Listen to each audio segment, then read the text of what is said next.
have this vivid memory of sitting in the bathtub one time and just crying. I think I punched my dad once. You're not in charge of me right now. Like, you just won't leave me alone. I had an epidural in my back, so I couldn't move very well. She just wanted me to keep pushing and keep going. Everybody had one. Like, if you didn't have one, you were looked down upon. This is a show where teenagers share their experiences growing up in today's world.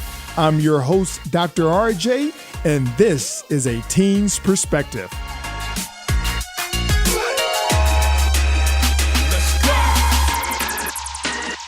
Today, we're going to have a great conversation because we're going to talk about how to handle certain situations. Now, the cool thing about this is I'm going to get a lot of input from you guys. I already have two scenarios that someone has brought up to my attention, but I want you guys to ask me a scenario, like a real life scenario that you are experiencing right now that you would like to get the group to comment on. And I want you guys to send me a scenario that you're dealing with that you want some advice on or that you would like to hear other people's opinion on. So that's what makes today's going to be kind of cool. We haven't done this before, so I think it's going to be very fun. So first, I'm seeing midterms. Now, when it comes to midterms, share with me, what do you want to know about the midterms? I'm looking for like a scenario that you want advice on or you want to hear from other people. So whoever's putting midterms, make sure you explain that. All right, so I do have one, being the new kid at the school. So let's just join in with that one. So first of all, let's talk about our first scenario that we're going to talk about is being the new kid at school. So the theme of today is, how do you handle this situation? Now, obviously, I can't just give you guys one way of handling every scenario. All right, it's impossible. Now, we all can agree on certain things you should do, certain things you shouldn't do. Perfect example. Say your mom takes your phone. It's not a good idea that you go and try to take her phone, okay? I'm just saying. So we all can kind of agree on certain behaviors and things that we shouldn't do, okay? But there's some scenarios where there's not a right or wrong. It's not necessarily right or wrong. It's about you as a person. It's about what you're trying to accomplish. So it's no right or wrong, all right? So let's start off with the new kid at school. So raise your hand if you've been a new kid at school before. How do you handle being the new kid at school? What is the best way? Should you go out there being super confident and like talking to a bunch of people and trying to get to know each other? Or do you play it safe and be kind of quiet and just kind of scope the scene out? Or is there a third option? So share with me in the chat, what do you guys believe is the best way to, if you're the new cool, how do you kind of fit in with the groups when you're the first person? Let's see. This person says, play it safe. Somebody else says, play it safe. Find someone to share common interest. I actually like that one, 80. Let's see. Play it safe. Michaela says, play it. Nishka says, wait. Join clubs. I like that, Brianna. Join clubs. Find groups, says Sean. The best way is to find someone who's like you. Yes, find someone who's like you. I like that one. Be yourself. Make friends. Let me see. Don't be yourself until you find a friend group you're comfortable with. Maybe you said do be yourself. I'm not sure. All right. Just an opinion.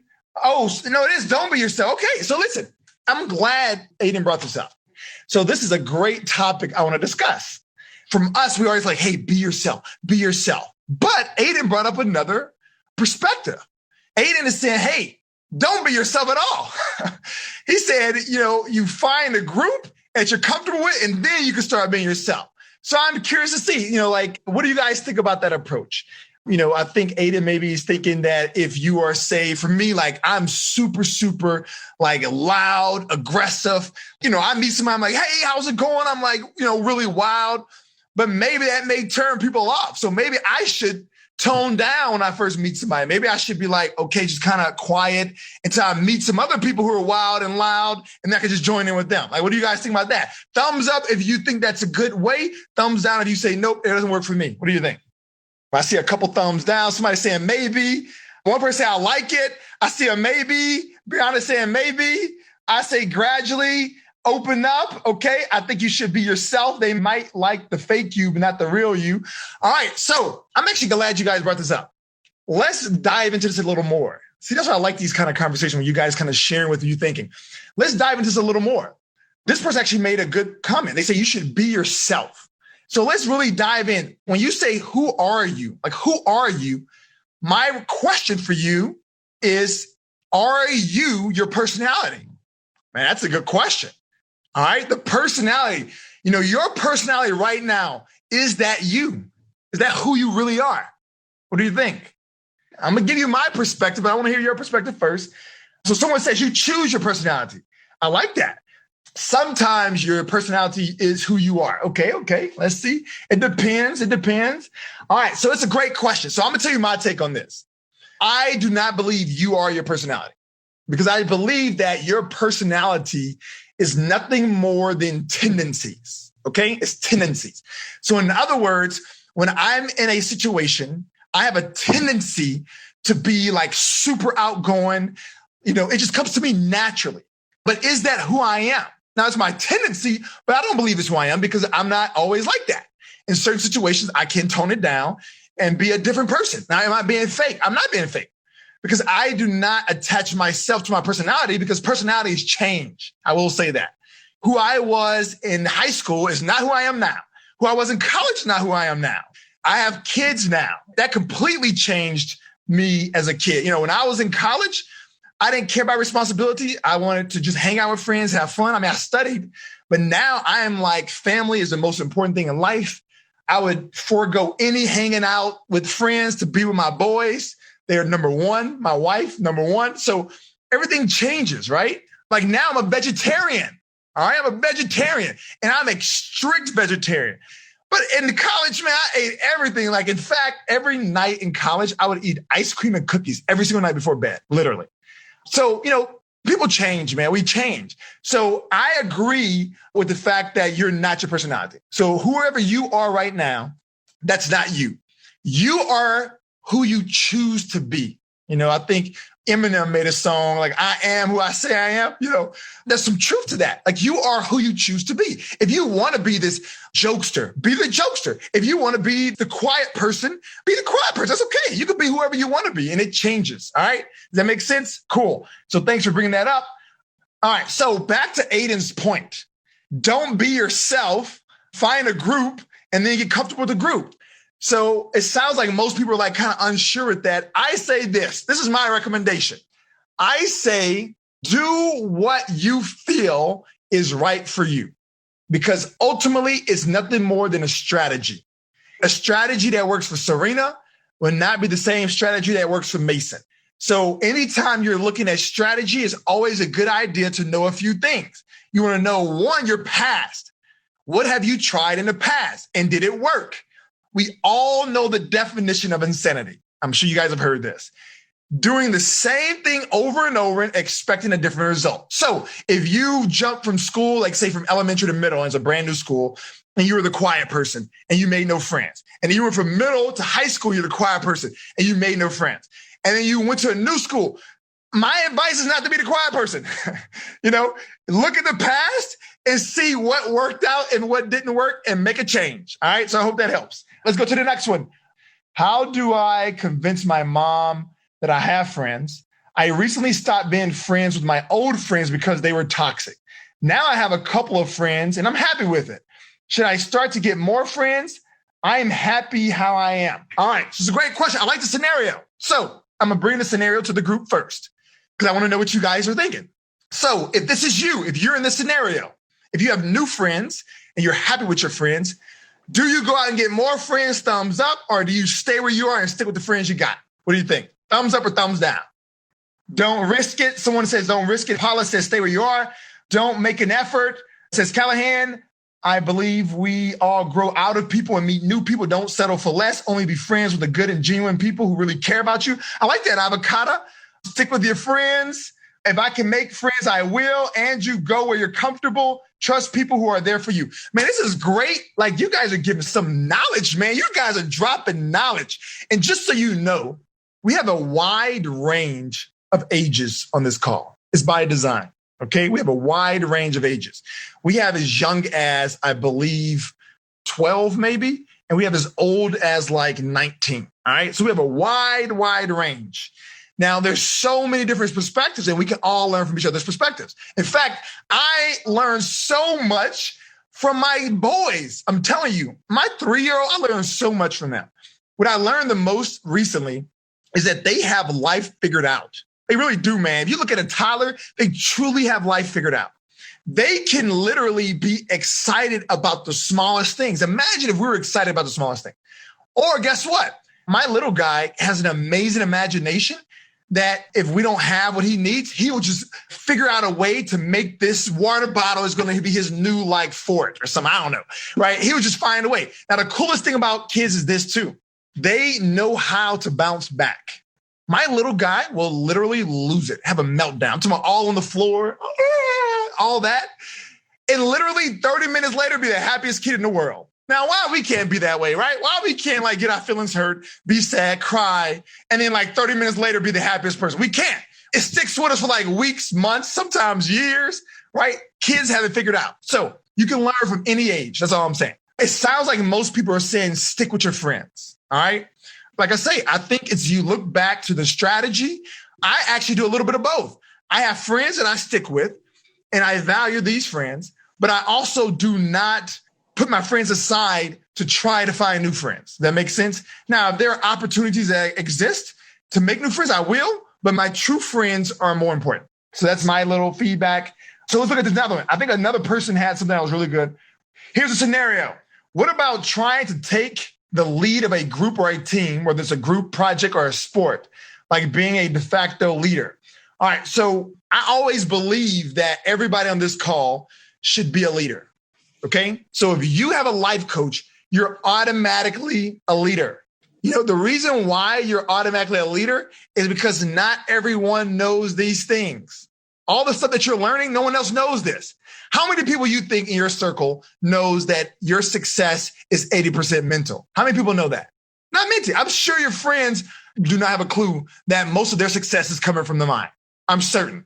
How many of your friends know that you can change your mindset? How many of your friends know that just because you don't feel like doing something doesn't mean it's from you? It's from your mind. Like you guys are learning so much that other people don't know. So that means you are the leader. So I encourage each one of you to take the leadership role only because you have more information than everyone else. So I'm looking at another one. I have a bad relationship with my mom because of events in the past. And even though I want to forgive her and have a better relationship, I feel like I can't. I am able to start having a good relationship with her sometimes too, but something always brings up either what I did or what she did in our relationship.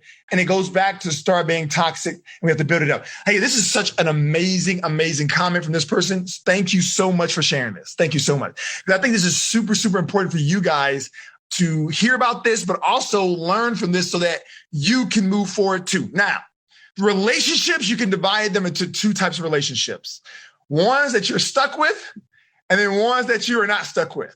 All right. So what I'm telling you is this. As a child, if you live with your parents, you're pretty much stuck in that relationship. And I don't want to say stuck as a bad thing. I'm saying like, hey, there's really no way of getting out of it for the most part. Same thing with your siblings. If you have an annoying brother or sister, hey, you're in it. I'm sorry. You're there.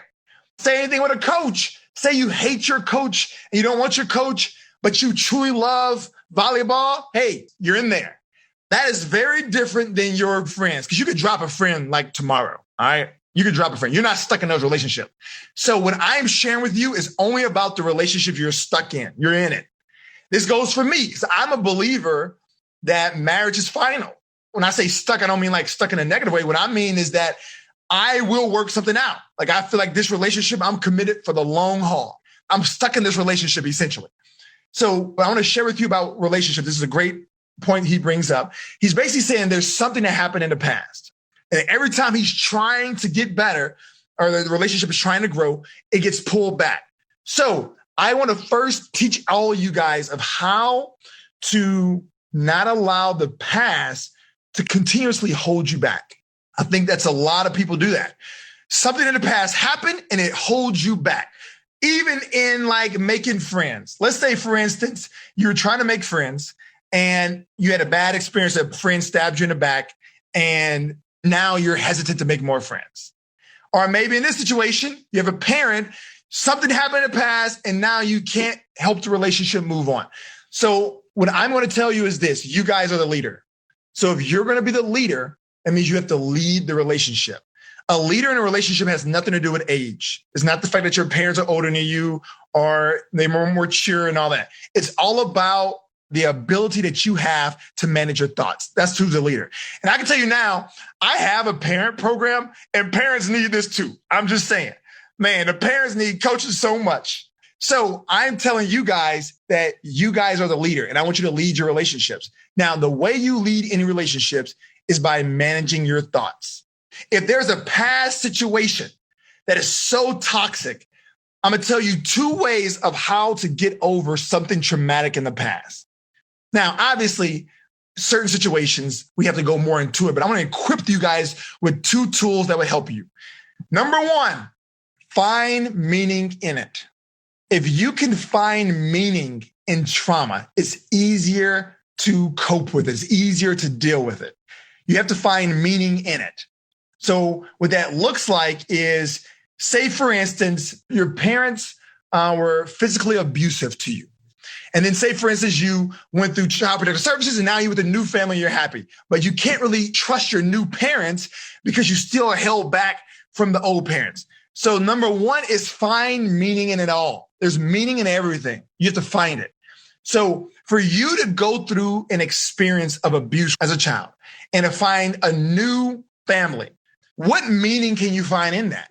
Now, remember, I'm not saying all this is easy, but I'm telling you, you have the power if you can find meaning. I see a bigger purpose. Like Aiden says, a new beginning. But I'm a big believer in helping someone else. Since you've been through it, now you are equipped to help someone else through it. I'm a big believer in that. When we go through trauma, now we are the perfect people to help someone else who's going through it, right? So that's meaning in it. So, I don't know you guys' belief, but that really helps when you can find meaning, a bigger purpose. I believe in God. There's a reason God allowed me to go through that. I want to find out what that reason is. I want to find meaning, and that will help you overcome trauma. Does that make sense? Thumbs up, that makes sense. I can see how this could be very difficult for someone or anyone to cope with that. You're like, wait a minute. How is there meaning? And, I have a perfect example for you. So I read this book. It was about the Holocaust. It was basically Holocaust survivors talking about it.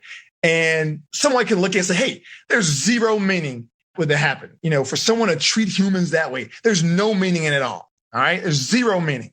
But in these stories, they actually found meaning in it. They saw the bigger purpose.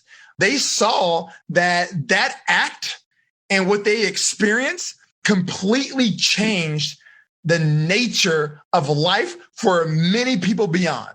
Like, in other words, years and generations to come, it will forever be changed by that scenario. That scenario changed a lot. It was a cascade effect. Even like, perfect example, Martin Luther King. He went through an assassination in a sense, right? And I'm sure his family like, what is the meaning in that? Well, look all that he's changed, right? So if you can look for meaning, it's not always easy. Trust me. If you're too close to the situation, it's very difficult to do. Time is a healer. You got to give some time. But as you start to get healed, look back and give it meaning. All right. Does that make sense? Elena says she's found meaning in her cancer, right? So when you find meaning in something, it actually keeps you moving forward because your past will have the tendency to hold you back. Now, the second thing you could do, this is super cool too, by the way. So the second one I'm going to show you is super, super cool.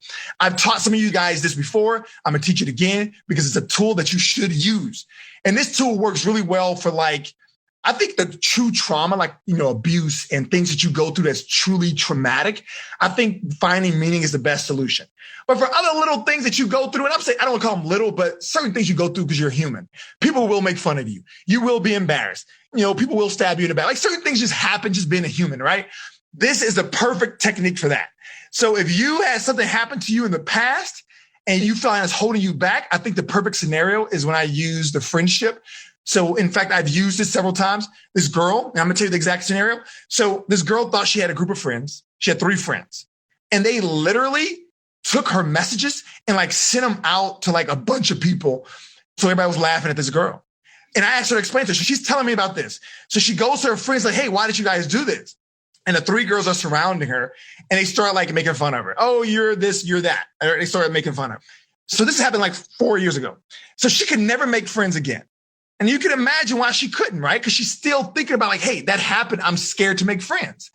So what I did was I helped her overcome that scenario. And this is how I'm gonna help you do it. Your memories are in here, in your mind, okay? So I want you to think about this. Your memories are in your mind. So in other words, it doesn't exist. Remember, your past doesn't exist. Your future doesn't exist at this point. The only thing that exists is now. Right this second is it. It's all life is right this second. Now, since that we know that our future doesn't exist, it only exists in our mind, our past only exists in our mind, that gives us so much freedom to change it. We have so much freedom to change our future right this second. We have so much freedom to change our past. So you might say, hey, how do you change your past? Well, I'm going to tell you. It's memory. So I'm going to tell you how I change your past. When you're looking at your past and you're experiencing a traumatic situation, you're always experiencing it in first person. All right. Just think about it right now. I want you to think about a memory of something that made you mad, upset. And I want you to rethink about it. I guarantee you're thinking about it in first person. You know, you had an argument with your mom and your mom is yelling at you. You're yelling back. I guarantee you don't see yourself. You see your mom yelling at you, right? So it's the same thing. So this girl, she saw her 3 friends around her making fun of her. If you continue to remember your past, like that is going to always hurt you because your mind thinks it's real. It thinks it's actually in it. You see 3 people's faces yelling at you. You think that's happening. So that's why you're upset. That's why it hurts you, right? So what I'm telling you is you have to move yourself out of first person. I want you to see the same scenario through a window. So that's what she did. So she went outside and she looked through a window and she saw herself in the middle and the 3 kids around her. And they're all doing what they were doing. But now this gives you so much authority. When you pull yourself out of your memory and you're watching your memory from a distance, this is where some cool mind tricks happen. It's like Jedi stuff. I'm telling you, this is super cool and it works. You could try it. In fact, I encourage each one of you to try it on a memory right now. It doesn't have to be painful. It could be a memory like, say, for instance, you're upset about something. I want you to try this. It actually really works. See yourself. You're not in first person. So you want to see yourself in it. So think about a window. And what you're going to do slowly as you're thinking about this is to move away from the window, back away from it. So that's what she did. So she replayed the memory. She's in the middle. The girls are yelling at her and doing all that. So she started watching herself and she started moving back and back and back and back. What happens when you move back away from something when you're watching, right? Look at that. You guys are getting smaller and smaller. So if you guys, my memory is getting smaller and smaller, but guess what else happens? It gets darker and darker, right? It gets smaller and smaller, darker and darker. This is a Jedi mind trick because guess what's going to happen? Your mind only remembers certain memories a certain way, but guess what? If you distort the memory, it loses an impact. The mind actually believes that it wasn't like either a real event or it wasn't a significant event. So then it stops impacting you. It's the coolest thing ever.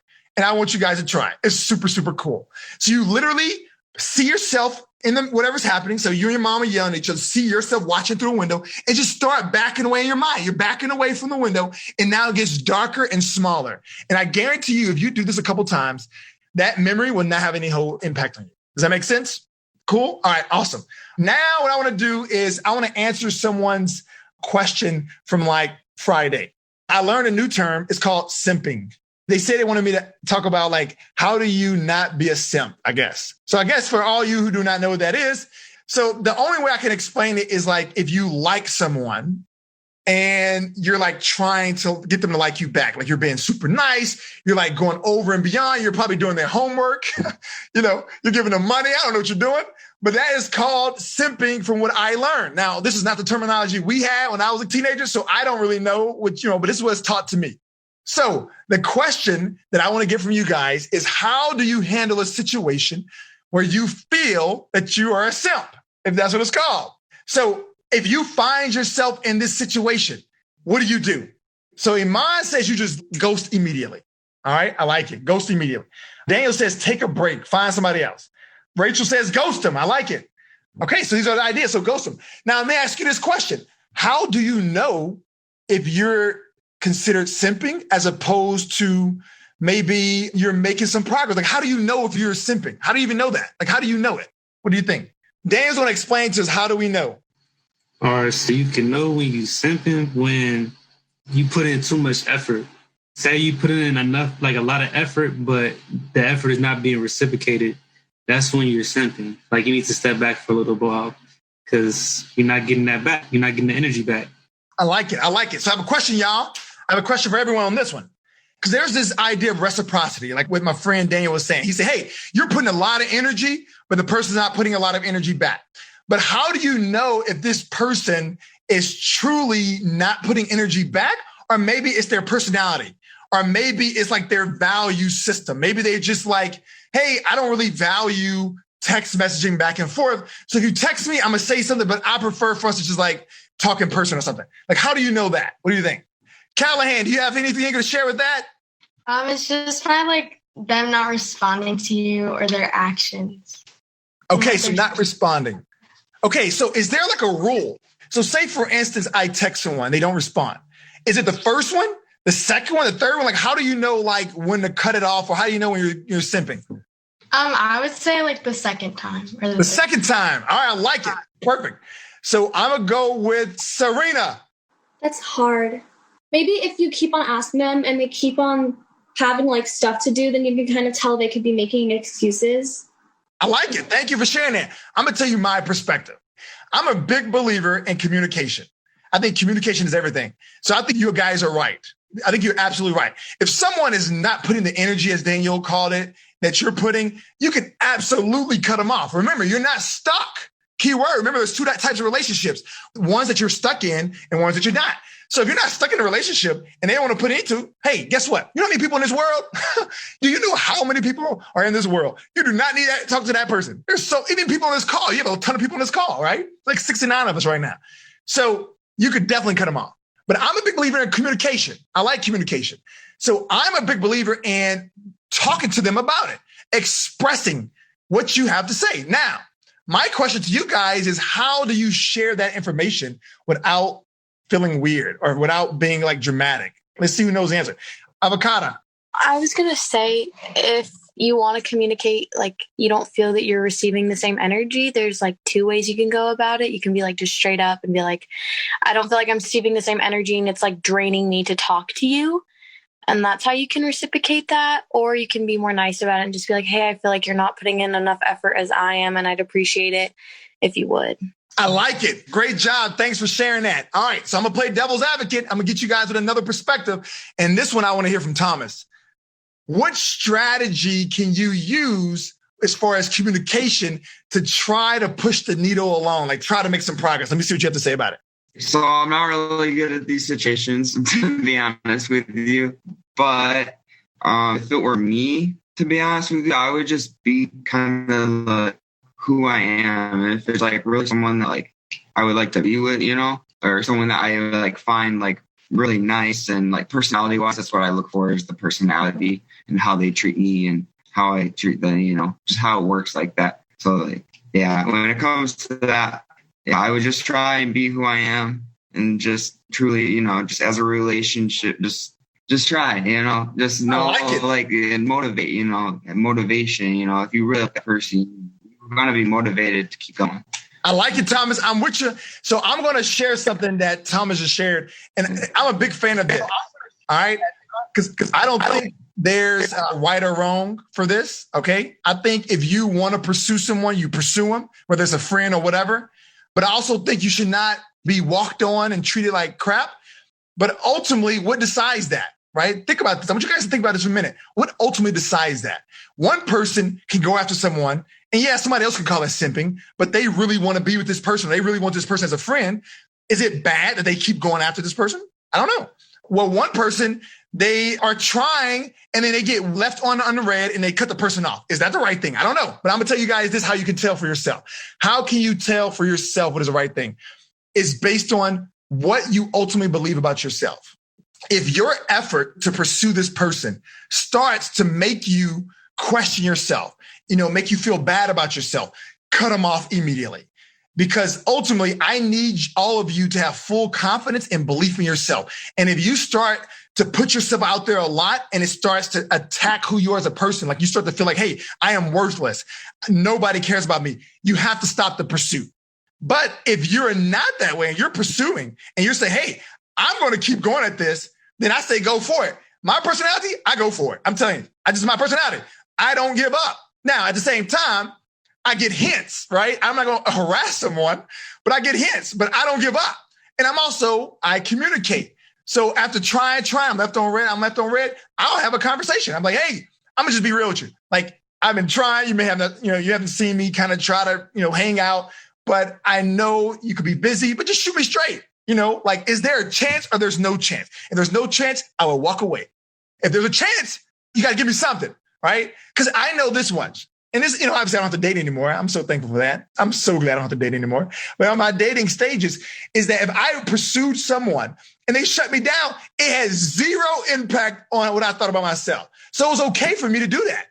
But I had a friend who would be hurt, man. Like, he'll go after somebody and they like, nope, I don't like you. Like, oh, I'm the ugliest guy in the world. Like, you shouldn't be going after people then. You got to be like confident with yourself first. And whatever they tell you, you still be like, hey, I'm still amazing. I'm still awesome. All right. So that's just my 2 cents.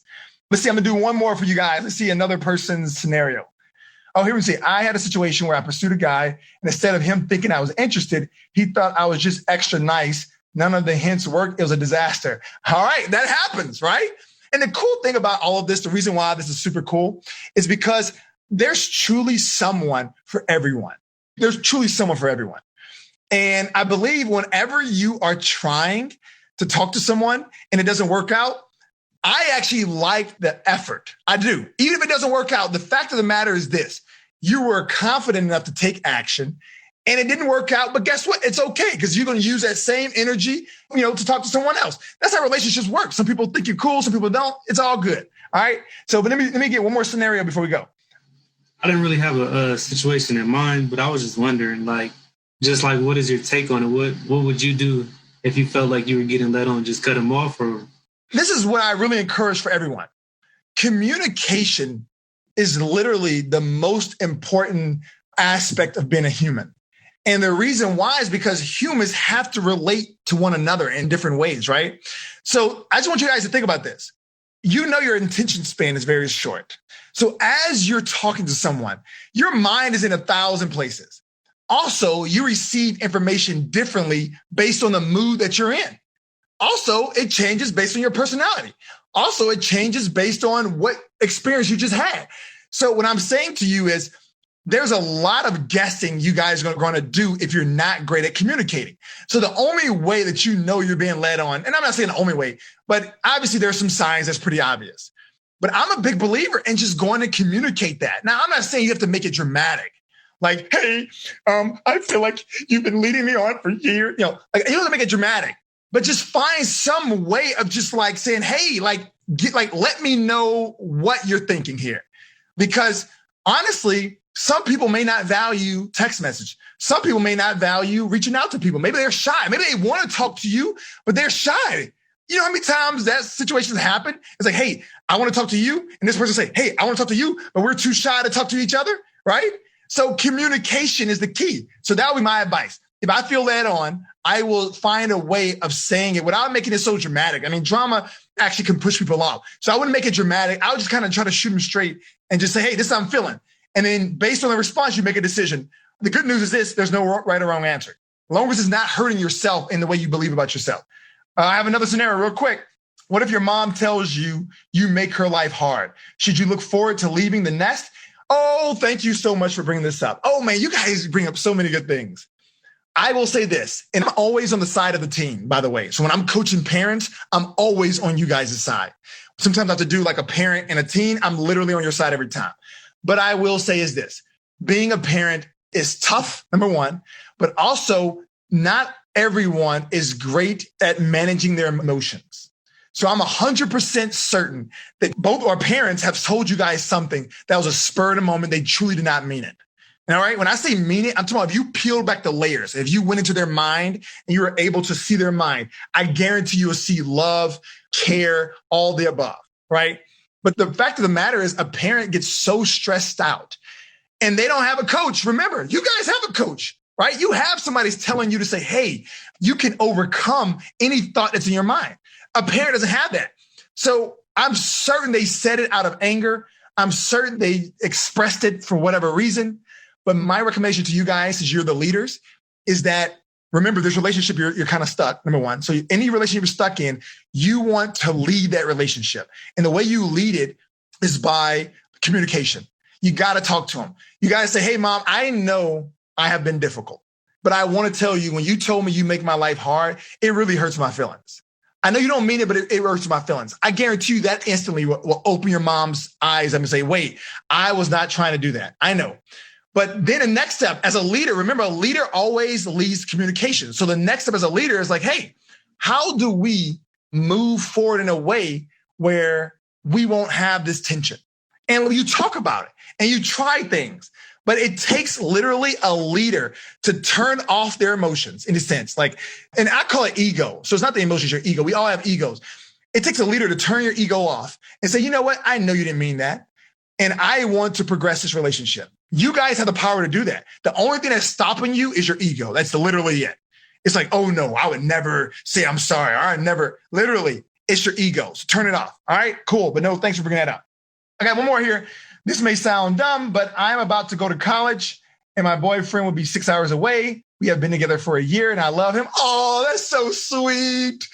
But I'm young. Is it worth waiting 4 years of not really seeing each other? Man, it's a great question. So even if you're young, so say for instance, you're 12, take this and apply it to something else, right? There's always value in learning things, but I think it's a great. So the question is, should you wait? That's a good one, man. That's a good one. Now, remember, obviously, I can't tell you what to do. You're the only person that can make that decision because what works for you may not work for somebody else. But if you love him, I'm a big believer in this. You pursue anything that you want. I don't care what it is. You pursue everything that you have for this. Pursue it as long as it's not damaging you. Okay? That's my advice. As long as it's not having you question yourself and making you feel that you're worthless, pursue it hardcore. Because you know why? If you get in a habit of pursuit, you will start to get the things that you want. I'm just telling you. I don't care whatever you want. If you pursue it, your chances increases drastically versus sitting back and waiting for it. Whether this is pursuing a relationship, pursuing college, pursuing a job, you pursue it, everything you have. All right. Even this situation. Hey, I'm in love with this guy. I'm going to do everything I can to make this work. But the minute I start to feel like I'm worthless or that I'm not good enough or something is wrong with me, that's when I got to cut it off. Okay. That means it's not healthy for me. I want to make sure your pursuit is a strategy and it's not self-worth. Those are two different things. So I hope that's my advice on it. But ultimately, you have to make the best decision. If you were my daughter, me personally, I would want to have a conversation with the guy. I'm just saying. I'd be like, listen, tell your boyfriend to come over for dinner. We need to talk. All right. And I'm going to try to bring up the conversation and communication about, hey, let's talk about these things. You know, this is time. We don't make sure we're on the same page. But that's what I would do if you were my daughter. All right, cool. I have one more. So me and my mom had a fight with grades. I have all A's. We were fighting and all I asked her was, I have all A's. Shouldn't you be satisfied? Ooh, this is so good. This is so good. Man, thank you guys for this. And it turns out she's not satisfied. After that, I kind of don't have the motivation to do my work because what's the point? I want to make her proud. This is amazing, whoever wrote this. And I can't say her name, excuse me, because she did it private. The reason why this is so amazing is because I literally had a conversation with a parent about this Friday. I'm telling you, man, parents need coaching. I'm just saying that. Parents need coaching. And I was helping the parent to understand about, like, she wants her child to have confidence. I want my child to have confidence. So RJ, help her have confidence. And my response after working with the child is like, listen, I need some help from you too, right? I mean, you can't sit there and undermine everything if, like, hey, straight A's, not good enough. In fact, she was like, hey, my child is straight A's, but I'm mad because she didn't do the chores. I'm like, what? I told the parents, like, hey, what's more important, straight A's or washing dishes? You just tell me. And then I even went to a step further. I said, Mom, what is more important, the relationship or chores? There's ways to encourage teenagers to do things without screaming and yelling and all that, right? So we worked it out. So my thought to you is you continue to go for your A's, all right? And I will say this, you are making your mom proud deep down. But I just want to share with you guys, parents are stressed. They don't have coaches. They don't know how to manage their thoughts. Oftentimes, parents are seeing something in you that makes them scared, all right? I'm just telling you guys that. Because they see themselves in you. They remember themselves back when they were younger. And they see that in you and they're scared. So if you see your parents like on top of you, constantly on top of you, just know that your mom or your dad, they're scared. They love you, but they're scared. So I'm going to say, keep making your A's. Make those straight A's. But now we need to open the communication up. Remember, communication is the key. Open communication up. Sit down with your mom and say, hey, this is how I'm feeling. And you guys start talking about it. Open the communication up. And I guarantee that should help. Now, remember, there's a right time to have communication and there's the wrong time to have communication. Not too often, I'm going to tell you is right and wrong or good and bad. But this is it. You want to have communication, tough conversations when people are happy. You don't go talk to your parents or talk to your friend whenever they're upset. Because I'm telling you, when you're upset, you're wearing a different lens and all you see is that lens. Like if you're mad, you see red. That's all you see. So somebody's trying to talk to you and all you see is red. So you want to wait till they're happy. Hey, we're happy, we're laughing. Hey, mom, I really want to have a conversation with you. Just let me know when it's a good time. Oh, no, honey, it's a good time now. I just want to tell you what's been on my mind. I'm really, really trying to make you proud. I'm trying. I mean, I thought I was doing it with straight A's, but then it seems like I can't do anything right. Can you help me with that? And then you guys start talking. I hope that helps. What if your mom tells you she's embarrassed to be your mother because you're fat and she'll leave you here and go visit your family in a different country because you're so embarrassed? Okay, now this is kind of getting to the next level, right? So I will say this is next level stuff. So remember, just your parents nagging you is one thing. But once there start to be more abusive words, then you need help, okay? A simple conversation won't change that. We need help. So there's levels to this, right? So there's oh, my mom's nagging me. She's been the typical mom. Communication works, all right? But it's wait a minute. My mom is telling me I'm not good enough and I'm fat and I'm a disappointment and I don't even want to be your parent. That's completely different. That's when we need to have some help. And actually, I'm going to send you my email so you can send me a message. And I'm going to just see. I'm going to try to have a conversation with your mom and just see where she's at, all right? So let's see, because I'm all about bringing the peace.